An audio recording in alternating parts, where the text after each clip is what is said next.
Hello students, how are you all? Welcome to Baji sir maths YouTube channel. ఈ video కేవలం ఎవరైతే positive థింకింగ్తో ఉండి కష్టపడి చదువుతున్నారో వాళ్ళ కోసం మాత్రమే చేయడం జరిగింది. అంటే అప్లికేషన్స్ దాదాపుగా కంప్లీట్ అయిపోయాయి ఆర్ఆర్బీ గ్రూప్ డి గురించి. సో ఏ జోన్లో ఎక్కువ అప్లికేషన్స్ వచ్చాయి, ఏ జోన్లో తక్కువ అప్లికేషన్స్ వచ్చాయి, ఏ జోన్లో మనకి ఒక పోస్ట్కి ఎంతమంది కాంపిటీషన్ ఉంది అనే దాని గురించి డీటెయిల్డ్గా ఈ వీడియోలో మనం డిస్కషన్ చేసుకుందాము. వీడియోని ఫస్ట్ టైం చూసేవాళ్ళు తప్పకుండా మన ఛానల్ని సబ్స్క్రైబ్ చేసుకుని ఫాలో అవ్వండి. ఫర్దర్గా మీరు ఏ వీడియో కూడా మిస్ అవ్వకుండా ఉంటారు. యాక్చువల్గా ఒక కాంపిటేటివ్ ఎగ్జామ్కి మనం ప్రిపేర్ అయినప్పుడు పాతకాలంలో అయితే ఎలాంటి ఇన్ఫర్మేషన్ లేకుండా అలాగే ప్రిపేర్ అవుతూ ఉంటారు. కానీ ప్రజెంట్ సిచ్యువేషన్లో మాత్రము ప్రతి ఒక్క దాని గురించి మనము తెలుసుకునే బాధ్యత అయితే ఉంది. పర్సనల్గా నా ఒపీనియన్ ఏంటంటే, ఫర్ ఎగ్జాంపుల్ మీరు అప్లై చేసిన జోన్లో ఎక్కువ అప్లికేషన్స్ వచ్చాయి, మీకు కాంపిటీషన్ హెవీగా ఉంది అని తెలిస్తే తప్పకుండా నువ్వు ఎలా కష్టపడి చదవాలంటే, నీకు కావాల్సింది ఒక్క పోస్టే అయినప్పటికీ కూడా ఎక్కువ మంది ఉన్నారు, మనకు వస్తుందో రాదో అనే నెగిటివ్గా ఆలోచించి పక్కన పెట్టకూడదు. సో ఇదే లాస్ట్, ఇది లేకపోతే నాకు లేదు అనే విధంగా ఖచ్చితంగా నువ్వు పోటీపడి కాంపిటీషన్ని క్రాస్ చేసి మరి జాబ్ని తెచ్చుకునే బాధ్యత నీదే. సో అలా కసిగా చదివితే తప్ప పోస్ట్ అనేది మనకి రాదు. అండ్ మీరు అప్లై చేసిన జోన్లో ఫర్ ఎగ్జాంపుల్ కాంపిటీషన్ తక్కువగా ఉంది అనుకుంటే మాత్రము, కాంపిటీషన్ తక్కువగా ఉంది కదా పర్వాలేదులే, తక్కువ కట్ ఆఫ్ వస్తుందేమో అని చెప్పి చదువుకోకుండా ఉంటే మాత్రము నష్టపోయేది కూడా నువ్వే. సో కాంపిటీషన్ తక్కువగా ఉన్నా కూడా, తక్కువగా ఉండి కూడా నేను జాబ్ తెచ్చుకోలేకపోతే ఎందుకు అని నీకు నువ్వే క్వశ్చన్ మార్క్ చేసుకొని ఖచ్చితంగా ప్రిపరేషన్ అనేది హెవీగా ఉండాలి. కాంపిటీషన్ హెవీగా ఉంది అని ఫీల్ అయ్యి నువ్వు ప్రిపరేషన్ అనేది స్టార్ట్ చేసుకోవాలి. సో ఇలా ఖచ్చితంగా ఆలోచిస్తే మాత్రమే మనకి జాబ్ అనేది వస్తుంది. ఒక్కసారి రెఫ్గా అప్రాక్సిమేట్గా ఒక్కొక్క జోన్లో ఎన్ని అప్లికేషన్స్ వచ్చాయి, ఆ అప్లికేషన్స్లో ఒక పోస్ట్కి ఎంతమంది పోటీ పడుతున్నారు అని దాదాపుగా డీటెయిల్స్ గ్యాదర్ చేసి అప్రాక్సిమేట్గా మీకు చెప్పడం జరుగుతుంది. ఒకసారి మీకు అప్లై చేసిన జోన్లో మీరు ఒకసారి అనాలిసిస్ చేసుకోండి ఖచ్చితంగా. సో వీడియోని లైక్ చేయడం మర్చిపోయి ఉంటారు, వీడియోని లైక్ చేసి చూడండి. ఎందుకంటే ప్రతి ఒక్కరి కోసమే, మన సబ్స్క్రైబర్సే కాదు, మళ్ళీ చెప్తున్నాను, పాజిటివ్గా ఆలోచించి కష్టపడి చదివే వాళ్ళ కోసం మాత్రమే ఈ వీడియో, నెగిటివ్గా ఆలోచించే వాళ్ళ కోసం కాదు. సో మనకి న్యూఢిల్లీ వచ్చేసి అప్లికేషన్స్ వచ్చేసి మనకి 10,14,657 అప్లికేషన్స్ వస్తే మనకి గవర్నమెంట్ రిలీజ్ చేసిన పోస్టులు వచ్చేసి 4,785 పోస్టులు. అంటే అప్రాక్సిమేట్గా మనకి కాంపిటీషన్ ఎంత ఉందంటే, ఒక పోస్టుకు వచ్చేసి 212 మంది పోటీ పడుతున్నారు. అంటే మీరు అనొచ్చు 2012 మంది రాస్తారంటే ఖచ్చితంగా రాయరు. దీంట్లో మళ్ళీ మీరు ఖచ్చితంగా కొంతమందిని డిలీట్ చేసుకోవచ్చు. ఎలా అంటే, అప్లై చేసిన వాళ్ళందరూ కూడా నాకు జాబ్ రావాల్సిందే అని కసి మీద అప్లై చేసిన వాళ్ళకంటే కూడా టైంపాస్కి అప్లై చేసిన వాళ్ళు, ఇంట్లో ఫోర్స్ వల్ల అప్లై చేసిన వాళ్ళు, జాబ్ మీద ఇంట్రెస్ట్ లేక వేరే పోస్ట్కి ట్రై చేస్తున్న వాళ్ళు, దీనికి ఊరికి అప్లై చేద్దాంలే అని కూడా అప్లై చేసే వాళ్ళు చాలామంది ఉంటారు. రిజెక్ట్ అయ్యేవి చాలా ఉంటాయి. అండ్ ఆ టయానికి ఎగ్జామ్ రాయకుండా తప్పించుకునే వాళ్ళు కూడా చాలామంది ఉంటారు. సో వీళ్ళందరినీ డిలీట్ చేస్తే మాత్రము ఖచ్చితంగా కష్టపడి రాసే వాళ్ళ సంఖ్య చాలా తక్కువే ఉంటుంది. ముంబై వెస్టర్న్ రైల్వే వచ్చేసి 10,25,838 అప్లికేషన్స్ వచ్చాయి. మొత్తం వచ్చేసి ఇక్కడ గవర్నమెంట్ రిలీజ్ చేసిన పోస్టులు మొత్తము రాయడం జరిగింది. సో 4,672 పోస్టులకి కాంపిటీషన్లో ఉన్నది ఎంతమంది అంటే, ఒక పోస్ట్కి 219 మంది. అప్రాక్సిమేట్గా ఈ డేటా మొత్తం నేను అనాలిసిస్ చేయడం జరిగింది అనమాట.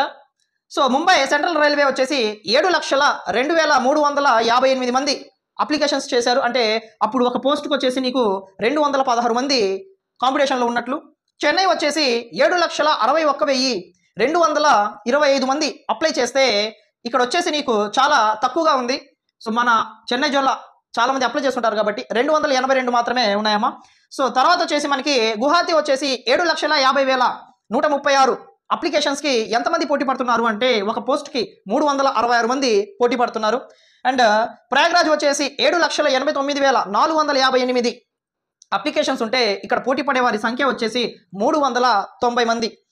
కోల్కతా ఈస్టర్న్ రైల్వే వచ్చేసి మనకి 7,84,662 అప్లికేషన్స్కి పోటీ పడుతుంది, హెవీగా ఉంది. సో 431. సో నెక్స్ట్ సికింద్రాబాద్, మన హోమ్ జోన్ వచ్చేసి చూడండి, జాగ్రత్తగా అబ్జర్వ్ చేయండి, 7,24,123 అప్లికేషన్స్. మనకి ఉన్న పోస్టులు ఎంతమంది అమ్మా? సో 1,642 పోస్టులు ఉన్నాయి. అండ్ పోటీ పడే వారి సంఖ్య వచ్చేసి మన హోమ్ జోన్ సికింద్రాబాద్ 441. సో ఎవరైతే సికింద్రాబాద్లో మన హోమ్ జోన్లో అప్లై చేశారో, సో రెఫ్గా మనకి ఇదంతా చెప్పడం జరుగుతుంది కదా. సో 441లో టైంపాస్కి అండ్ ఆ టైంకి ఎగ్జామ్స్ రాయకుండా ఉండేవాళ్ళు అండ్ వేరే పోస్ట్కి ట్రై చేస్తూ అప్లై చేసిన వాళ్ళు కూడా చాలామంది ఉంటారు. సో ఎవరు కూడా ఇబ్బంది పడొద్దు. ఖచ్చితంగా నాకు కావాల్సింది ఒక్క పోస్ట్ మాత్రమే. ఎంతమంది ఉన్నా కూడా నాకు అవసరమే లేదు. నేను ఖచ్చితంగా ప్రిపేర్ అవుతాను. సో మా ఫ్యామిలీ సిచ్యువేషన్స్, సో నేను కష్టపడి చదివి జాబ్ తెచ్చుకుంటే ఫ్యామిలీ కూడా చాలా వరకు హ్యాపీగా ఫీల్ అవుతుంది అనే పాజిటివ్ మైండ్ నీలో పెట్టుకొని మాత్రమే ప్రిపేర్ అవ్వు. ఈ పోస్టులన్నీ కూడా ఒక అవగాహన. ఇది చెప్పకపోతే నువ్వేం చేస్తావు? ఖచ్చితంగా ఏముందిలే అనుకుంటావు. అందుకని ప్రతి ఇన్ఫర్మేషన్ మన ఛానల్ అందుబాటులో ఉంచుతున్నాను. కాబట్టి ప్రతిదీ జాగ్రత్తగా అబ్జర్వ్ చేసి చూసి ప్రిపేర్ అయితే మాత్రము ఎలాంటి ఇబ్బంది లేకుండా ఉంటావు. అండ్ మన మైండ్ కూడా మన కంట్రోల్లో ఉంటుంది. ఓకేనా? సో ఏం తెలుసుకోకుండా అలానే ఉంటే మాత్రం ఇబ్బంది పడతారు. అందుకనే ప్రతి ఒక్క ఇన్ఫర్మేషన్ కూడా నేను డీటెయిల్గా చెప్తున్నాను. సో జబల్పూర్ వచ్చేసి 7,14,000 ఉంటే మాత్రము ఇక్కడ కాంపిటీషన్ వచ్చేసి 442 మంది కాంపిటీషన్ అయితే ఉంది. నెక్స్ట్ వచ్చేసి జైపూర్ ఒకసారి బాగా అబ్జర్వ్ చేసుకుంటే 6,78,556 అప్లికేషన్స్కి కాంపిటీషన్ వచ్చేసి మనకి 473 మంది కాంపిటీషన్ ఉన్నారమ్మా.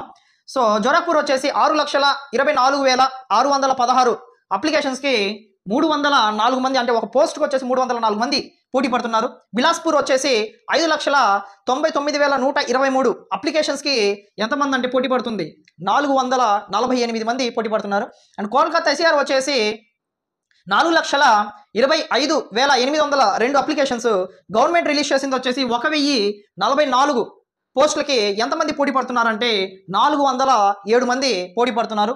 అండ్ భువనేశ్వర్ వచ్చేసి 4,51,352 అప్లికేషన్స్ వస్తే గవర్నమెంట్ రిలీజ్ చేసింది కేవలము 964 పోస్టులు. అయితే పోటీ పడుతుంది ఒక పోస్టుకు వచ్చేసి 468 మంది పోటీ పడుతున్నారు. అండ్ హూబ్లీ మన బెంగళూరు వచ్చేసి 3,33,100 అప్లికేషన్స్ గవర్నమెంట్ రిలీజ్ చేసింది వచ్చేసి 503 పోస్టులు మాత్రమే. ఇక్కడ పోటీ అనేది కొంచెం ఎక్కువగా ఉంది. సో ఒక పోస్ట్కి వచ్చేసి 662 మంది పోటీ అయితే పడుతున్నారు.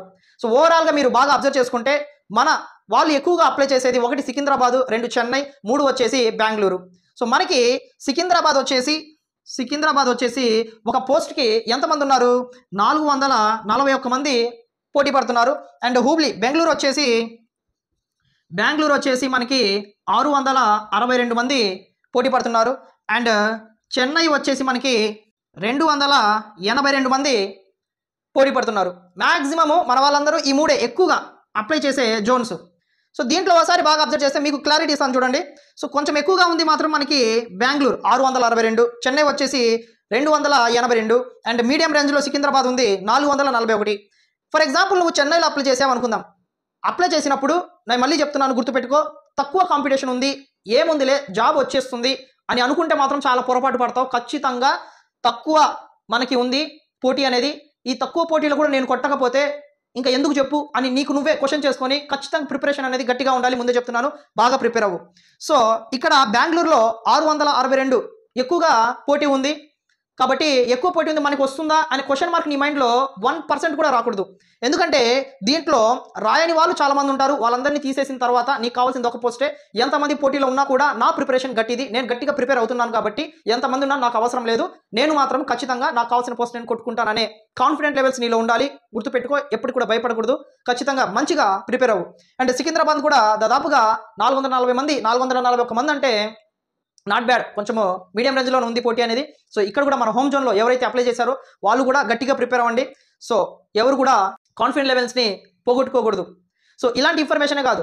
అండ్ ఇంకొంతమంది అడుగుతున్నాడు, సార్ సెంటర్ వచ్చేసి మనం అప్లై చేసిన జోన్లోనే ఉంటుందా అని చెప్పేసి. కాదమ్మా, సో మీకు అప్లై చేశారు కదా, సో మీకు దగ్గరలో ఏదైతే సెంటర్స్ ఉంటాయో ఆ సెంటర్లో మీకు అలాట్ చేయడం అనేది జరుగుతుంది. సో మీరు అంత దూరం వెళ్ళి రాయాల్సిన అవసరం అయితే ఏమీ లేదు. సో దగ్గరలో కూడా మీకు సెంటర్ అనేది వస్తుంది, ఎవరు ఇబ్బంది పడాల్సిన అవసరం కూడా లేదు. సో ఇలాంటి ఇన్ఫర్మేషనే కాదు, సో గ్రూప్ డీకి సంబంధించి ప్రతి ఒక్క టాపిక్స్ కూడా మన ఛానల్లో అందుబాటులో ఉన్నాయి. అర్థమెటిక్ రీజనింగ్ క్లాసెస్ కూడా రన్ అవుతున్నాయి. సో ఒకసారి కొత్తగా చూసే వాళ్ళు ఎవరైనా ఉంటే మాత్రం మన ఛానల్ని సబ్స్క్రైబ్ చేసుకుని ఫాలో అవ్వండి. ఫర్దర్గా మీరు ఏ వీడియో కూడా మిస్ అవ్వకుండా ఉంటారు. వీడియో లైక్ చేయడం చాలా మంది మర్చిపోయి ఉంటారు, వీడియోని లైక్ చేసి వెళ్ళండి. నెక్స్ట్ వీడియోలో మళ్ళీ మీట్ అవుదాము. Thank you so much.